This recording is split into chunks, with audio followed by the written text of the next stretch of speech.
Welcome to my garden party, people.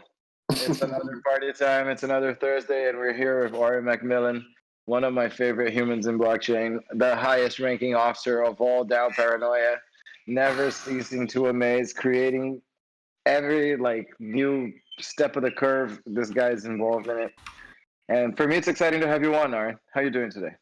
Doing well, man. It's great to be here. Good to hang out, catch up with a bunch of my faves. Yeah. Righteous, yeah. So I apologize to the sensitive part of the audience. I will smoke on camera today because I'm really tired, and I'm just gonna be happy. Sorry, boss. Go nuts. Do your thing, man. So, Auryn, we haven't talked in a while. What have you been up to? I don't know. Maybe since last time we spoke, I think I was focused on conditional tokens with Gnosis, and I've shifted focus now over to DAO tools. So obviously that's, I don't know, conditional tokens I very much like. I like the technology, like what it does, but DAOs are where my heart's at. So I'm happy to be kind of focused more on DAO tools again. And I guess when I say DAO tools for Gnosis, that's like essentially tools for enabling the Gnosis safe to be a more effective tool in the DAO ecosystem, both as the kind of core of potentially at the core of kind of DAO frameworks in and of itself, but then also I guess like interoperability with other DAO frameworks, which we've obviously got a little bit of stuff going on with Raid Guild there in terms of getting the Moloch minion to play nice with the Gnosis safe. Any update there on your side, Deacon and Yeah, so we're still just cranking along. We've got like some of our CCO stuff, which is kind of our fundraising tools that are being built out right now. We're working with DAO Square, which is like a Chinese kind of venture DAO system. We're also really building out kind of all the core stuff in our boost, and we've got some fun things with NFTs coming out. We've got an initiative with Gnosis Safe that we're working on building tighter integrations with, and just like general like token launching and things like that. We're just doing lots of meetings with lots of people and getting like new cool DAOs coming on the space, and it's been pretty exciting. Just there's a lot of buzz around DAOs and a lot of like traditional companies like starting to explore like how a DAO might look, and a lot of traditionally crypto kind of communities that are like, okay, we should be a DAO, you know. So it's a really cool time for all that. Yeah, I don't know. You got any updates, man? No, yeah, that's pretty much most of what's been going on recently. Cool. Yeah, I'm excited for our guest today too, because we do a lot of work with the safe and like making it more of a main player in the DAOhaus kind of app. I think like we think of DAOs not as just the Moloch contract. It's really like there's lots of different tools that you need in a DAO, and yeah, absolutely. Yeah. So this is something like I think we've been on the same page about this for ages, but I feel like the space, the Ethereum space as a whole hasn't quite grasped this yet. The DAO isn't what you have on chain. You know, like what you have on chain is a tool that the DAO, that's this kind of ephemeral organization, uses. You know, this ephemeral organization uses this collection of tools. You know, that might be, you know, maybe that's just one contract that you have on chain, but in all likelihood, it's a contract or a series of contracts on chain, and then it's a bunch of other tools like Discord or forums or Telegram groups or you know, all kinds of things. Where these are just tools that you help with either like coordination or with like enforcement of governance or you know, treasury management or any of these kind of things. Yeah, like launching the DAO contracts or multi-sig or whatever it is really easy, but that doesn't mean that you are in the DAO necessarily, right? A few weeks ago, I made the thing was like, you can go to the state office and register your LLC, but that doesn't necessarily mean that you're a successful company. The hard work comes from the members, and those are the communication tools, like you mentioned, the on-chain tools, all the forums, all the different things that really are required, you know. Yeah, and then just like the collective vibe. Yeah, Yeah. you gotta be into it. Squadness. Yeah. They're all Yeah. tools for interfacing different aspects of ourselves, right? Right now we're seeing each other when we're on camera, but we're also writing. We're also our wallets are interfacing, our decisions are interfacing, our token standings are interfacing. And what's exciting about this moment in particular in DAOs for me is watching the moats to dissolve a little bit, and people are finding ways to talk cross-platform, cross-protocols, cross-chains, and that's supposed to be, I think, at least personally for me, the most exciting aspect of this episode, because I'm quite informed about like SnapSafe and all the DAO module thing that you guys are building, but to have a declared commitment of making it cross-chain is super exciting. Yeah. So, I mean, like, I guess stepping back a little bit, there's 2 points that I think are really great to touch on here. One is like the evolution of kind of how we as a space have been thinking about the way that kind of, I guess, DAOs are constructed, but even a step further back from that, like one of the kind of major value propositions is for the Ethereum ecosystem. I think that the DeFi the DeFi kind of explosion has really highlighted the value of composability in the Ethereum ecosystem. Like, I think it was something that a lot of people knew was cool, but didn't really understand like how much this enabled until seeing it kind of in practice in the DeFi ecosystem, where essentially, you can have an input into one system that outputs something else that you can then input into another system and it outputs to something else. It's like the equivalent of it is maybe like pipes in a command line, where you can just kind of pipe inputs and outputs into ever more complex combinations of systems. And in DeFi that enables some really wild stuff. And I think the same is becoming true of DAOs, where in the past you kind of thought about, or at least I had kind of thought about DAOs often, or at least like the tools for DAOs as being these somewhat monolithic platforms that to a certain extent kind of competed. And when I say platforms, I'm talking about essentially Aragon, Colony, DAO Stack, Moloch, as these like siloed ways that you can choose to use a DAO. And I think the DeFi explosions really highlighted the fact that that's probably the wrong way to think about it. And there's a whole bunch of people now essentially trying to break down those barriers, trying to make it so that all of these different previously kind of somewhat siloed pieces can start to interoperate a lot more, which I think is super cool. And then the other part in terms of like cross-chain communication is just again, I think DeFi's kind of paved a little bit the way there in terms of forcing users to kind of transaction costs, have essentially forced users to make choices to which what they kind of value essentially in terms of like security versus execution costs and kind of liquidity available. And I think that same choice is happening for DAOs because they're at least like for on-chain governance, super expensive to participate in. And so you see things like a lot of the Raid Guild stuff having moved over to XDAI, and Raid Guild really like blaze the trail there in terms of migrating.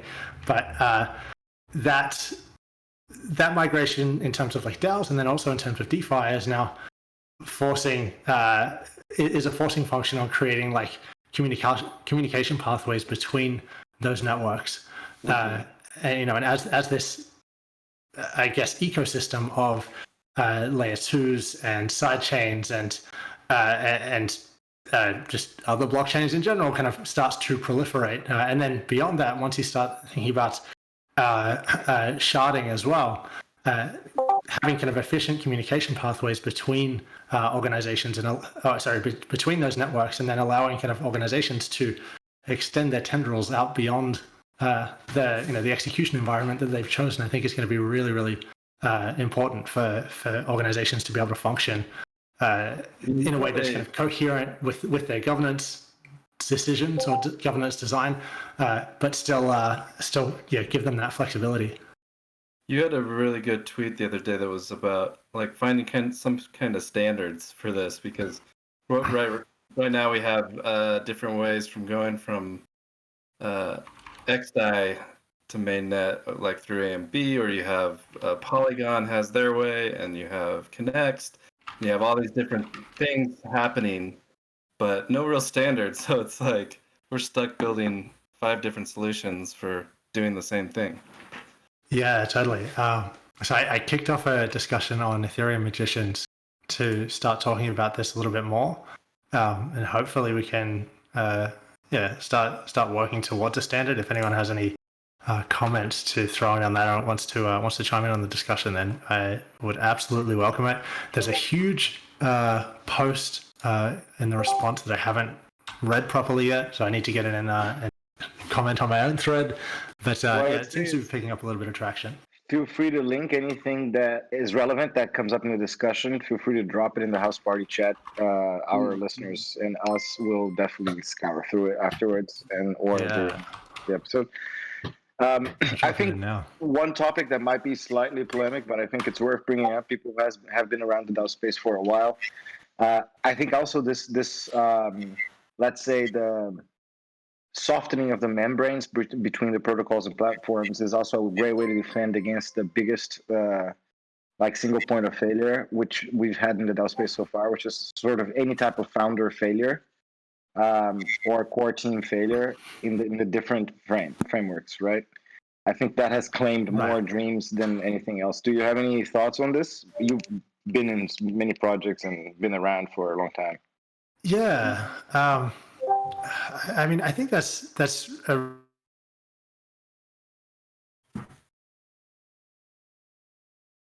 Is that me or him with connection issues, guys? Oh, yeah. He froze up. Oh, there he goes. Oh, yeah. Am I back? Yeah, you're back. All right. Sorry about that. Yeah. Like the way that I would think about that is the standard that these kind of monolithic style organizational models set was essentially like you create this organization and then that's where we expect you to live indefinitely.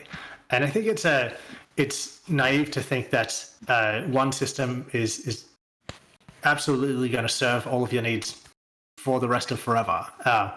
And so like one pattern that I think really underused in the DAO space is essentially just like upgradability. Having the ability to at some point decide, okay, we're going to start using a different governance mechanism to continue doing what we're doing. And so that's one of the things I've been thinking about a lot with using the Gnosis Safe as a DAO tool, is essentially just changing the pattern from using the decision making, or like I guess separating the concept of like your avatar from your decision making tool. And I think Red Guild has again kind of pioneered that a little bit with the idea of like Moloch and then the Moloch minion, where there's this kind of separation of the thing that is essentially your avatar to the outside world compared to the DAO contract itself. And I see that same pattern being extended a little bit further and becoming kind of more flexible when you start thinking about the Gnosis Safe as an avatar that then essentially any of these other DAO frameworks as decision-making tools can control. And so in setting that up as your parameter, saying like this address, this Gnosis Safe, I guess like thinking about the Gnosis Safe as an account standard, saying like this is our avatar, this is our account for our DAO. Any funds should be held here. Any systems that we're going to interact with or control should be controlled from this Gnosis Safe. And then we have some other decision-making structure, decision-making kind of entity that is essentially the controller of this Gnosis Safe, of this account. I think that is a really great, essentially, security mechanism against things like a protocol kind of just stopping to actively develop. If a protocol seizes up and it now becomes obvious that this isn't going to be a viable thing to kind of continue using long term, then having that decision making mechanism separated from the thing that's actually on chain controlling all of your funds and funds and systems and stuff allows you to switch out to something new that is going to be working relatively seamlessly. So yeah, I guess that's the pattern that I've been thinking about more, and I guess to a certain extent been surprised that it hasn't been implemented more throughout the space already. But I think it's, in my opinion, it's a really it should become more of a standard. We've been thinking about that a lot too, and so one of our initiatives is like getting this kind of minion module into Gnosis Safe, where the DAO, through the minion is just like the glue. Like right now, minion is used for kind of everything, kind of like to hold assets and to do arbitrary contract execution. But really, it could just be like the glue between the member management and governance that happens in a Moloch DAO and asset management that happens in a Gnosis Safe. So yeah, that's one of the things we're working on, and the cross-chain bit with the AMB module is really cool when that is fully released, because then you have the heavy kind of on-chain governance, the heavy in gas price able to happen on a side chain, but assets being able to manage on mainnet. And so if you need liquidity and the security on mainnet for your assets, you can have them on a safe and have it still managed through governance on a side chain. Yeah, absolutely. And I think like you're spot on there. Like having just that separation between the thing that's governing and the thing that's actually controlling assets is allows for a ton more flexibility. One of the other things I like about that setup is that it allows for much more seamless pathways to like progressive decentralization, where you can essentially start out really centralized, essentially spin up a multi-sig that literally just you control. And again, thinking about it as an account standard, it's like, this is an account that I control now. And then over time can very easily add different control structures to that account and progressively make it more trustless or kind of hand over control to other entities or to the community via whatever mechanism they want to use to control it, which again is more difficult in the context of the more kind of siloed monolithic DAO structures that I think we all came up thinking about or using. It also allows for like growth of a DAO to become a little like as an organization grows, there's a need for more complex kind of systems maybe, and so it's like you could have just like the one kind of governance and one treasury, but really as an organization grows, you're probably going to want to have multiple kind of places where you have your assets. You're going to want to be able to plug in different governance models and different or have even like a mix, where you have like maybe one governance model acts as like a veto power over another governance model. And so like, yeah, being able to have those Legos, to use like the DeFi Lego term, but DAO Lego term, I think it opens up just so many different possibilities. It's really endless. It's going to be pretty cool. Yeah, I really like the I can't remember what it's called, but the Yearn governance V2 proposal that came out like a couple weeks ago or whatever. That was like like all these different Y teams basically, right? Inside of Yearn, it's like all these different teams. Like that's kind of like a good example, right? Like obviously it's already like an enormous permissionless organization. So they're trying to like figure it out now. They're already like big, so they're trying to figure out how to like fractalize and whatever. But if they, started there, that's probably where they would go anyway, right? They would start as like one body doing some things, and then eventually they would just break out and have all these different multi-sig DAOs interacting in one big system that is one DAO, right?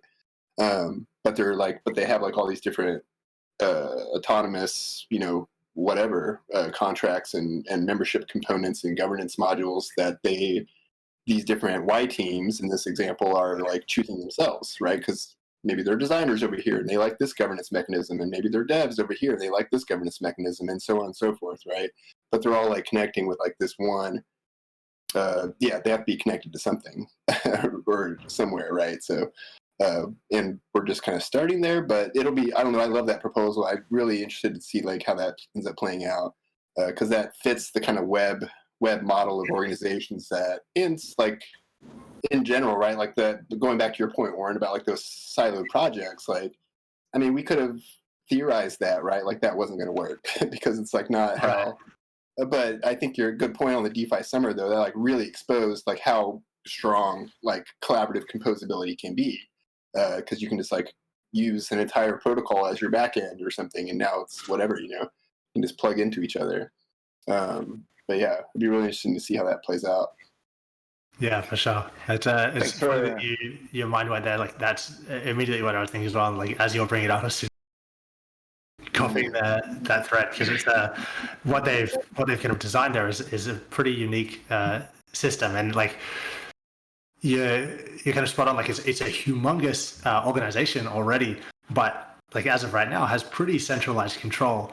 And that was a decision that they made as a community, just to be able to ship faster, to be able to get stuff done now. They deferred the decision to try to get a much more kind of decentralized or more trustless kind of governance in control of this thing. But because they've gone for this route where they have a really kind of flexible contract as the core of the core thing that owns all of their other stuff, then yeah, they're able to implement these really modular, complex governance arrangements where you set up these autonomous teams and kind of balances of power between those teams to enable this one kind of large meta organization over all of these other pieces. Or like we talked about before, like the DAO is kind of an ephemeral thing that is the combination, is the sum of all of these things, or is greater than the sum of all of these things.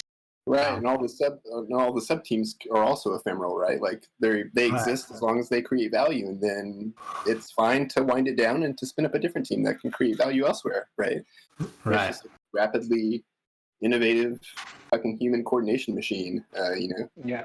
I really like that proposal too. That is kind of like how, that's totally how like the house DAO works too, like how we work inside DAOhaus. We have like, the master DAO where everybody's in it, but then all the other teams, products, the community and tokenomics, everybody has their own teams, which they all have their own molochs and multi-sigs, doing various different things, just in our big web of the house, right?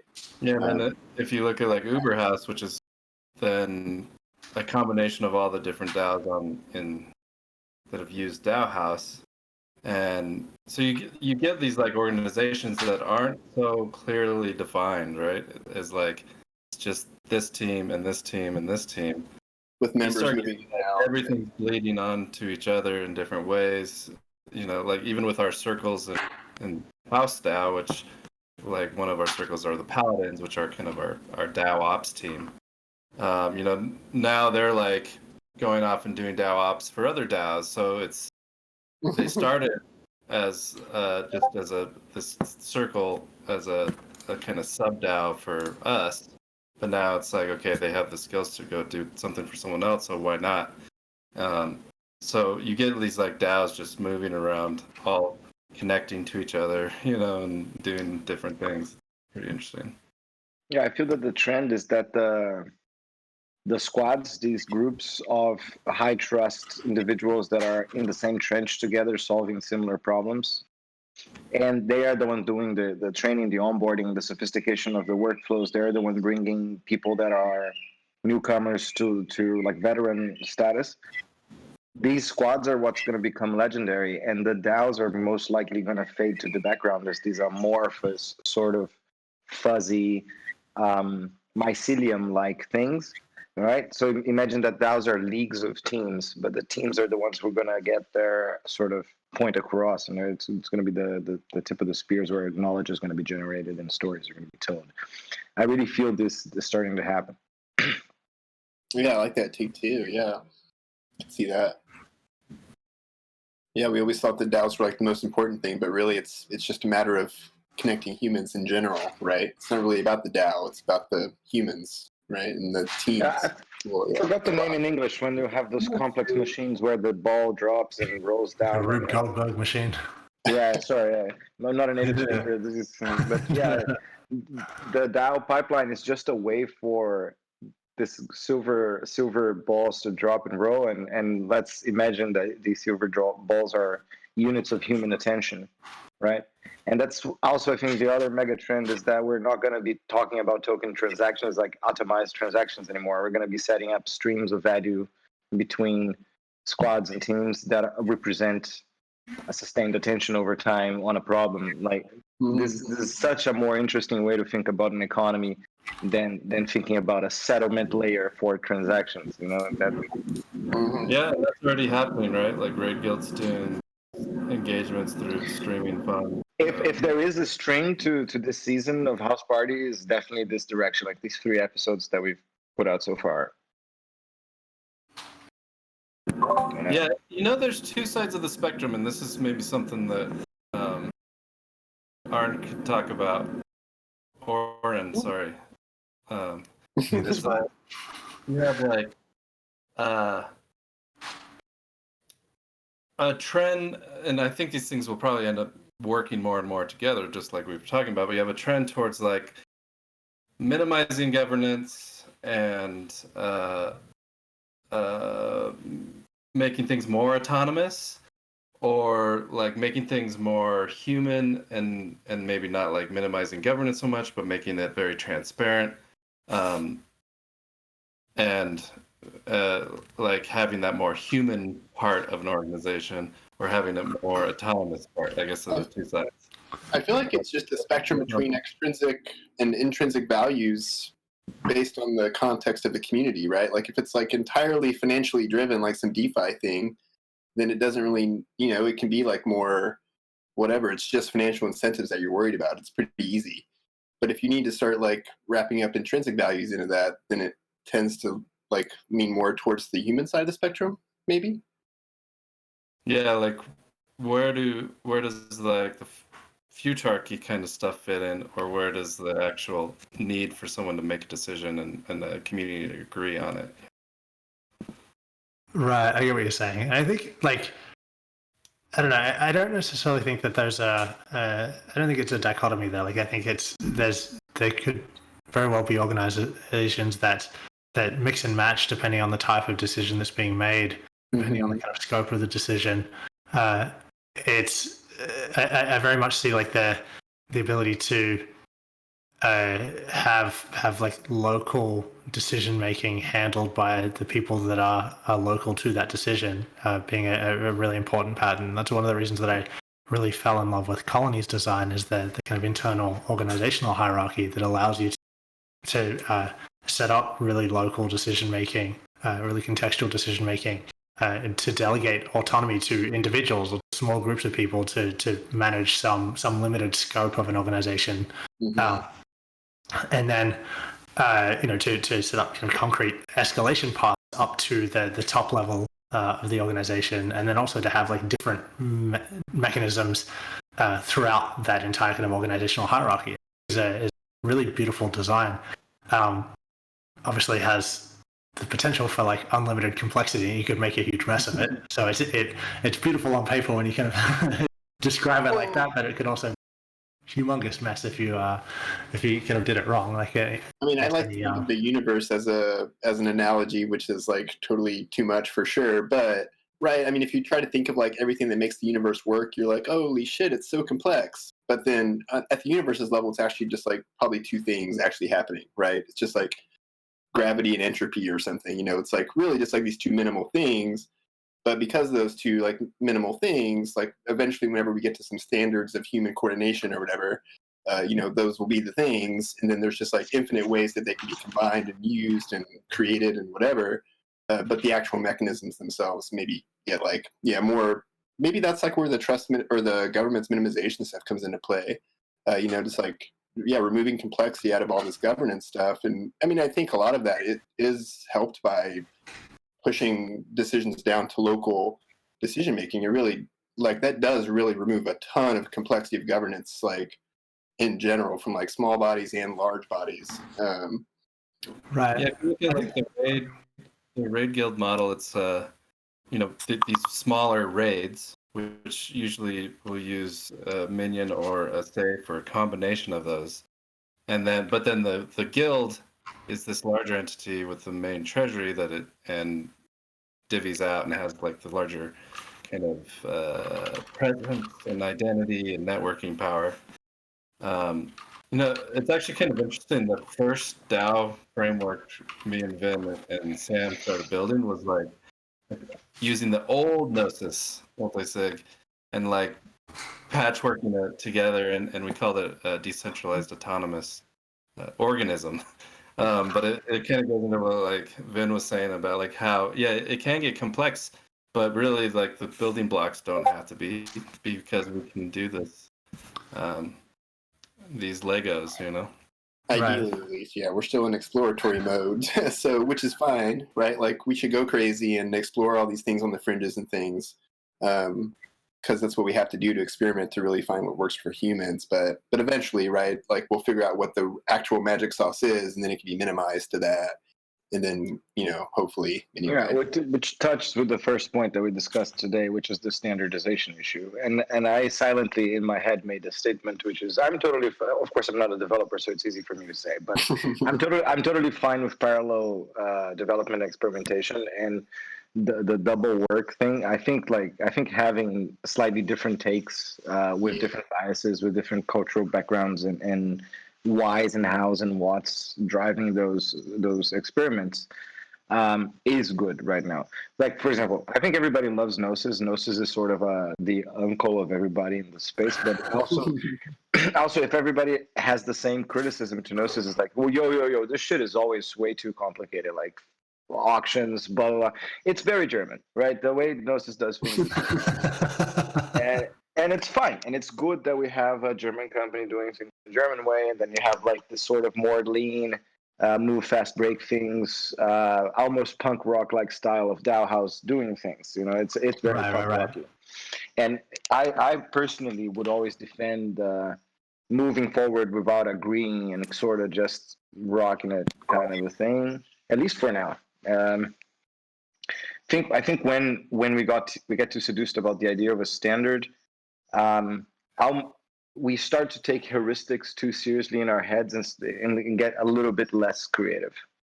I think one thing to be clear about there is that like when I talk about standards, I'm most certainly not talking about standard ways of doing things. It's more about standard ways of interfacing between things.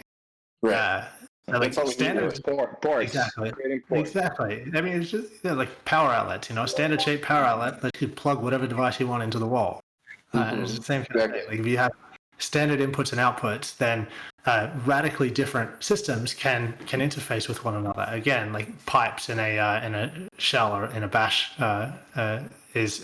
allows you to just pipe information from totally different systems that don't know about each other and kind of do what you want with it. And so that kind of standardization is more what I'm getting at there, as opposed to saying being prescriptive about how you do things, what you do with information.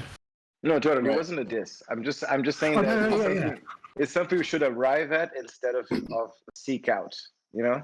I think there's a epistemological difference there.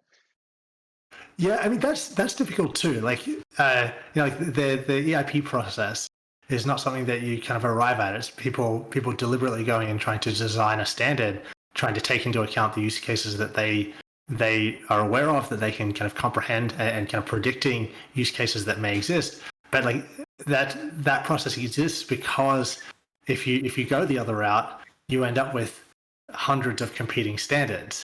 And bring it back down into one, but then you get the 101 exactly. standard. Yeah, exactly. What's that? Yeah, That the classic comedy. 101 is a great point. Yeah. The, Well, yeah. yeah. You know what I mean. I guess I'm just one of those people who are kissed by a more trickster nature, and then there will be other people who are kissed by a more like cardinal sort of structuring nature. And I'm bound to. My mind was always going to be romantic about uh, Vielfalt. How to say that in English? What is it? Diversity. Diversity. Yeah. You know, Well, my mind is romantic. there'll always be a place for that, though. I mean, we're never gonna like figure this out.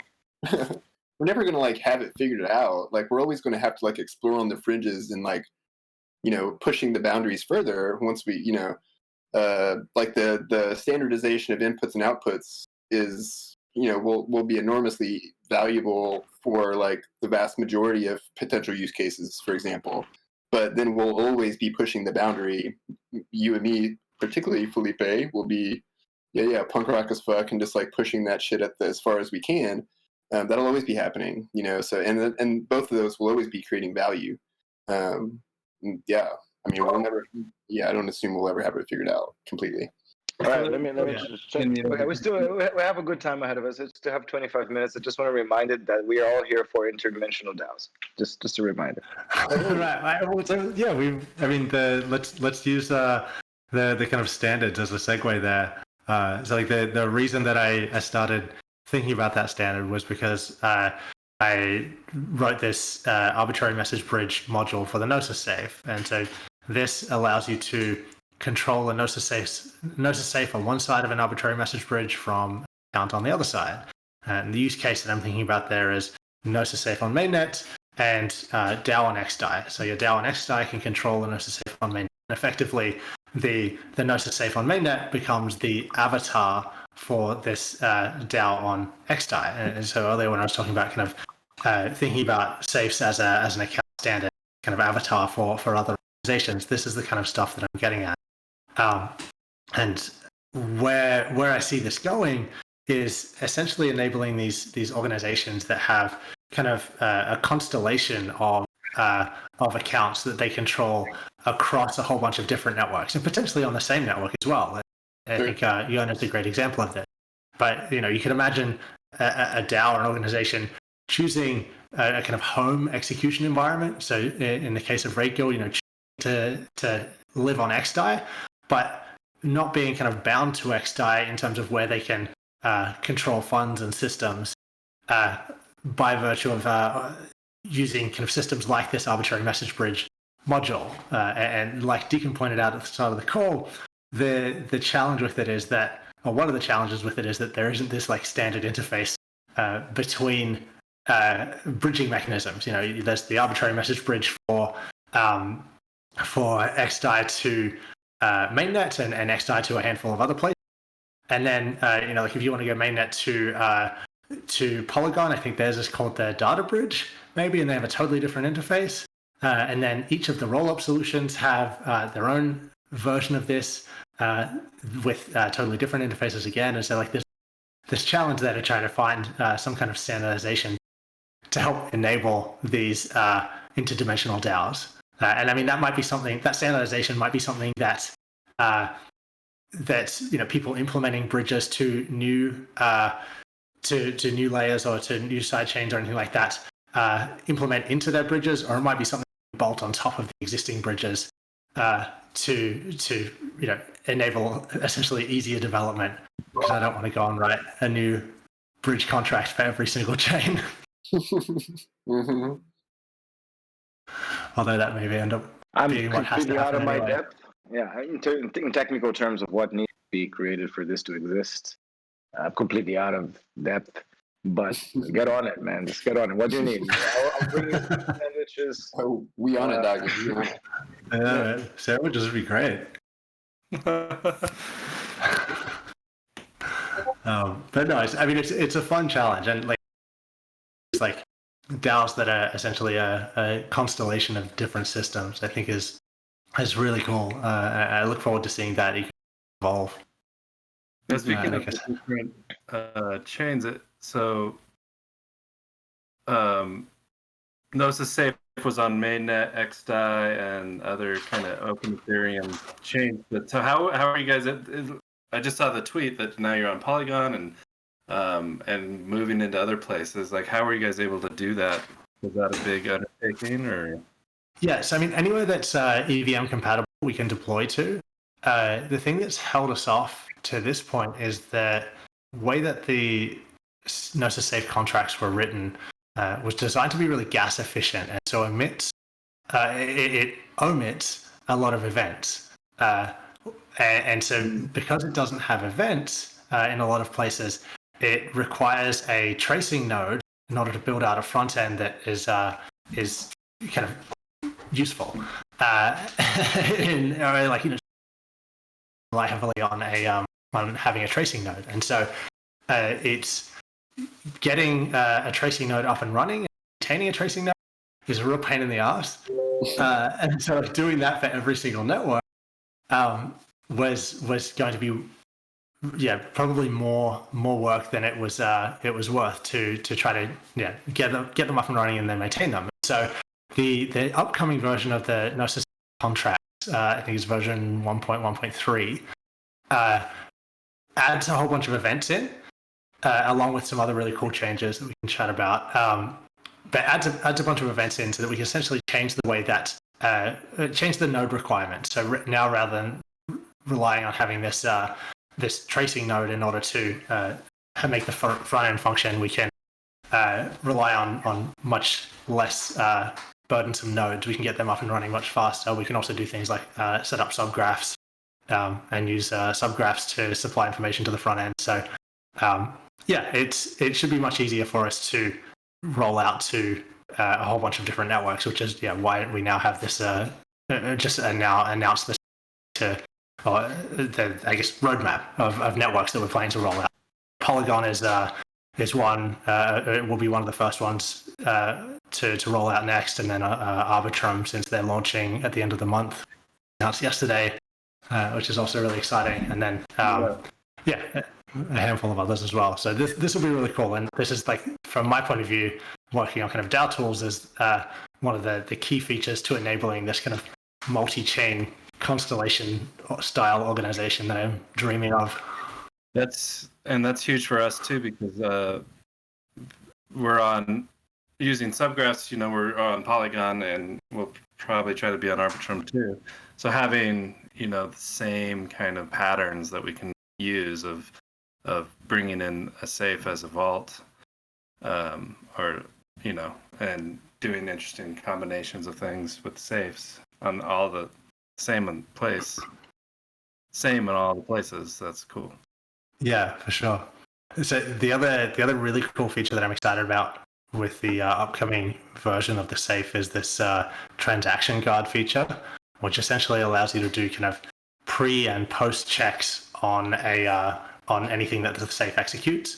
And so you could do a kind of pre-check to make sure that maybe to say limit the scope of what the signers can do, or what a specific module can do, or something like that. So it's like a bit of code that just executes before the rest of the transactions, and then you can do kind of post checks after all of the other transactions are done to make sure that it hasn't done things like call self-destruct and delete the whole thing, or it hasn't gone and drained all of the ether, or it hasn't gone and done whatever you want to restrict it. So that feature, I think, is going to be really powerful and open up a lot of flexibility in how we think about using Gnosis safes. That's really cool. Yeah, that's cool to hear. Now, one of the things that is in the pipeline is to work on like a new DAO canvas. Maybe it would be a house canvas, and everything that changed in the space in the last 2 years. And I just get nightmares and thinking how I'm going to design this thing. I still use that as a resource for people, though. It's been so valuable. It's got to be a team effort, though. Yeah. We should get together and do that. I'm super down. Iterate, see where we're at today, with all these different things, and see if we can get that'd be really cool. I'd be down to help out with that for sure. That'd be fun. For the people that haven't seen the DAO canvas, it was something that Felipe built, I guess, 2 years ago. And it's a really cool thing for like when you're first getting started in a DAO and like deciding your priorities and how the membership's going to work and how all these things will be. Oh, the website's still online. DAOcanvas.io. Just go and get yours today. And ignore the text saying that I work for Dustec because it's not accurate. But the reason I was thinking about this is because I was Uber House is sort of the meta DAO org of all DAOs on DAOhaus, right? And you also have Gnosis DAO, which is sort of the meeting point, which is we haven't touched on yet today, and I'm gonna get there. It's not exactly new, but it's fairly new, and so I didn't understand. It's been around for a while, but you've been using it internally. I'd like to know more about Gnosis DAO and how do we rock up and we hear the three people are part of an annoying number of DAOs, and I guess nobody's done joining them yet. But the other thing I was going to ask is, are we working on the formation of a meta organization for all the chains to talk to each other? So the Ethereum Foundation to be talking consistently and bring Arbitrum in, and the ones that think are killers and then end up being Ethereum helpers or whatever side of the fence in that discussion you fall, I don't care. Are we politically talking to each other in an organized fashion anywhere? Have we tried to make the League of Protocols or something like this? Well, that's an interesting idea. I'm not aware of anything like that. I know like there's a pretty strong sentiment against like on-chain governance for most of these protocols, not all of them. But I think it would be interesting to have an organization that's effectively like a I don't know, a league, I guess is a good way to put it, like something for the shared interest of all of these protocols would be really cool. Mm-hmm. Yes. Somebody to send Elon Musk some tweet feedback or something. I don't know. And then in terms of the Gnosis DAO, it's we kind of launched it earlier in the year. It's something that had been in plans at Gnosis since way back. I mean, when I first started talking to Gnosis to Stefan and Martin back in 2016, they're already talking about the idea of kind of a Gnosis DAO, and it's just kind of taken until now to actually start executing on it. And essentially launched it earlier in the year in January, but it was I guess you could call it maybe a soft launch in that it's we're dogfooding this concept of progressive decentralization. So we have a Gnosis safe that is controlled by a handful of trusted signers and are in the process of enabling SafeSnap and to kind of give GNO holders more control over that Gnosis safe, and at the same time in the process of trying to navigate how to give this Gnosis safe control over essentially 150,000 Ether and like 8 million GNO. So it's going to be very well. I mean, it's already quite well capitalized. Nice flex, bro. GNO. And then so it's kind of well capitalized now with the GNO, but it'll be really well capitalized once the Ether is transferred over.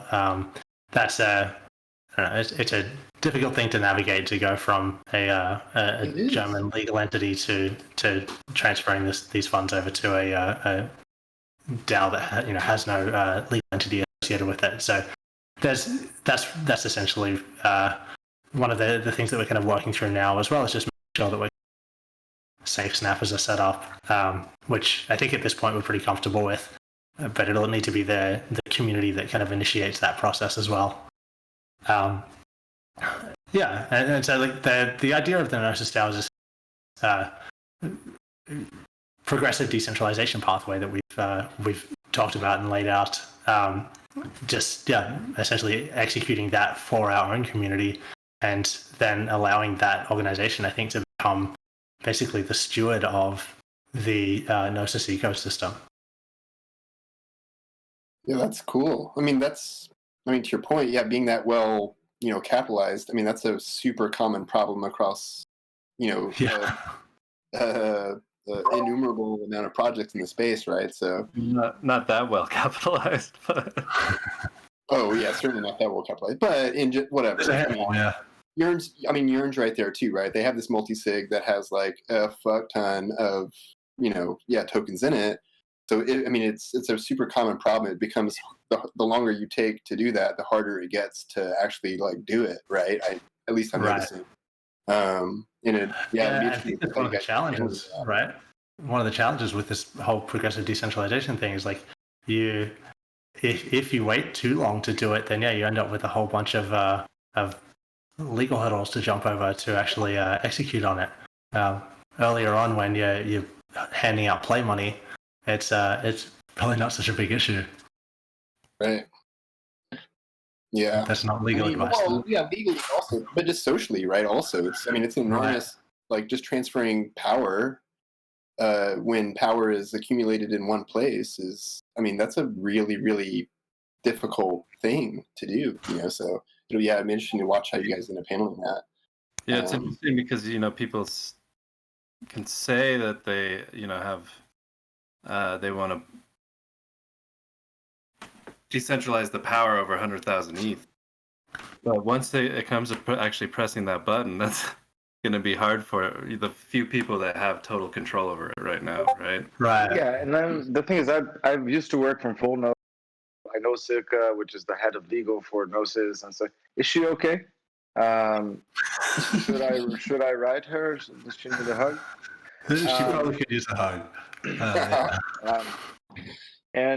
Because the talk under the curtains was Gnosis wanted to separate the name Gnosis from the word DAO as much as they could for safety reasons.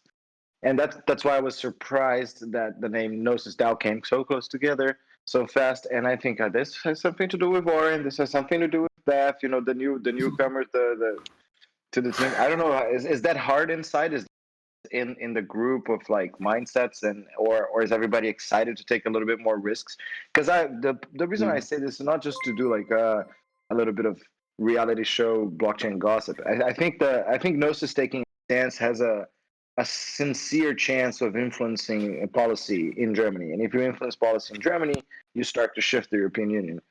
And as I say in all our meetings, like I'm not here for the tech. I'm here for changing the fucking political landscape of the universe. The tech, you guys do the tech. I'm going to try to become like the Minister of Digital Technologies of Portugal, or in this North Carolina. Like that's what we have to do to get this ball rolling. We need more Audreys. She can't do it alone from Taiwan. We need more of those. And I think Gnosis is a place where I place some bets. So I don't know. I think I rambled a little bit. I honestly can't speak to like any of the likelihood of policy changing as a result of Gnosis. I think I'm too far removed from German. Let a boy dream. What I'm saying is the team divided, or is everybody has been a shift in mindset, or? Yeah, I guess that's probably hard to get a real pulse on as well. I think from my perspective, it seems like it's something that's everyone's pretty cautiously optimistic about. There's obviously people are used to operating in an environment that is the current kind of legal entity. And I guess one thing to clarify, the legal entity will continue operating, like Gnosis GmbH, is that what it is? Yeah. Will continue operating and essentially service provider to the DAO. And so from that point of view, like day to day probably doesn't change for most of the people internally at Gnosis. It just essentially the Gnosis DAO just takes over control of the things that are on chain, I guess. And Gnosis as a legal entity keeps churning out contracts and systems, and the Gnosis DAO then gets to choose whether or not to accept those systems, whether or not to point their addresses to them, or to make them the kind of canonical part of the Gnosis ecosystem. Yeah, that's pretty much how we're doing in the house too. Yeah, exactly. Yeah. Where the House DAO was all of it, but then like the users are now Uber House, and House DAO is just going to be is just a service provider of the users, right? Of the users who are now owners of the things. Yeah. Have you guys read Nathan Schneider's book, Everything for Everyone? No, I haven't read it all, but yeah. I I just recently got through it. Really, really awesome read about cooperatives, and it's really interesting because I think a lot of the things that we're kind of trying to solve for recycled or kind of reinvented ideas that he mentioned. From essentially like cooperative setups going as far back as like the Middle Ages kind of thing. Yeah, it's like 300-year-old organizations. If you're listening, you don't know who Nathan is. Nathan spoke at both DAO Fests, and he wrote a few interesting books on the point of cooperatives. I think his grandfather or his father was an important person in a cooperative, and it was something that was in his family. And he's an academic who basically, I think his agenda is to look. These are safe and sound structures and strategies that have been around for hundreds of years. It's not like a hippie thing to do. They are, let's say, market froth resistance. They're anti-fragile. They organize. And they not only generate profit, which they do, but they also seed and sustain entire communities that have spirals of value instead of spokes of value, and everybody grows together, etc. So I haven't read the books in their entirety because when I was researching for Decentralized Thriving, which is also a book that I helped edit during my DAO Stack tenure, he has an article in there, and I had to research him, etc. And I met him, and I was like, oh, like starstruck because I think I'm like a fan of Nathan. Yeah, definitely check it out. Like we are not. At least in terms of social structures and components and gradients, we are not reinventing the wheel here. It's the Web3 side is new, but there is a long story to, like when we use the word guild for stuff, we're actually like jumping on the bandwagon of a long term. As a craftsman, sculptor, person, painter, etc., we're jumping on a bandwagon of a long story of master pupil relationships and apprenticeships and yeah, building value in a social human way, blah blah. Here goes Felipe on another rant. This is what brought me to DAO. This is what brought me to DAOs in the first place, and I'm glad to see that each day we get closer and better at it. So thanks for mentioning that as well. Yeah, same with like the flat org kind of thing. You know, it's been going on for a while, but it seems to be the structure that works really well in DAOs is not hierarchical. It's more like teal or something. You know?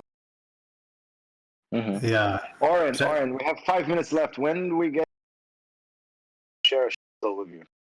Oh, I lost something. Yeah, you cut out. The joke was, when are we getting you on a plane and I can share a schnitzel with you here in Berlin? Well, I would love to get over to Berlin at some point. I probably will decline on the schnitzel unless we can get like an eggplant. Oh yeah, he's actually a very famous vegetarian athlete. I'm sorry. If you ever googled Auryn, he's like the vegetarian basketball player. I'm sorry, Auryn. I'll make you an eggplant schnitzel. Before I went vegan, I actually played in Germany for a season and very much enjoyed the schnitzel while I was there. But, no, but we have a strong vegan component to this society. You're going to be well served here. Are there eggplant schnitzels? Is that a thing? Oh yeah. Hell yeah! That's awesome. Yeah. I mean, and actually, there's beer batter stuff with many rules because it's German. Yeah. Austrian to be precise. But there's also some really great like vegan meat alternatives that have been coming out over the last couple of years. So we could probably get some of those and schnitzel them up as well. One of my neighbors is a food scientist working on recombinant meat, so essentially like meat grown in a bioreactor, which is pretty wild. Tasty. Yeah, it sounds delicious. But no, like I'm sure it is actually pretty. I haven't had any yet. I have had some dairy products grown in a bioreactor though, which was pretty interesting. Like ice cream, where the whey protein is grown in a bioreactor. And it's like, for anyone that doesn't know how this works, essentially you genetically engineer a yeast or some other microorganism and make it start producing whatever proteins you want. And then you That's amazing. Yeah. Okay, the next episode is not going to be about DAOs. We're going to talk about biology next week. Or his friend. I'll be back. I'll go grab my neighbor. No, I'm joking. Guys, if you haven't claimed your POAP yet, we make it with a lot of love. The link is on the house party chat. Auryn, go grab yours. I have to grab mine as well, because after it's over, it is over, ladies and gentlemen. Oh, yeah. You better get that. Actually, how do you claim it again? I forgot.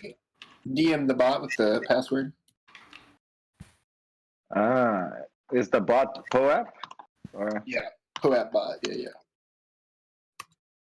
I'm on like it. this? Oh, no. I think I don't know. I think I forgot how to do it. I did it last week. Oh, it's giving me a thinking face. Yeah, I got thinky face too. That happened last week too. This is embarrassing. Oh, did everybody get it already? Shit. No, we didn't have 40 people here. Yeah, we had 40. Maybe from the stream. All right, Vanilla, I like to try to contain the amount of minutes per day that I look like an idiot. So if you want to DM me, it would be great. Guys,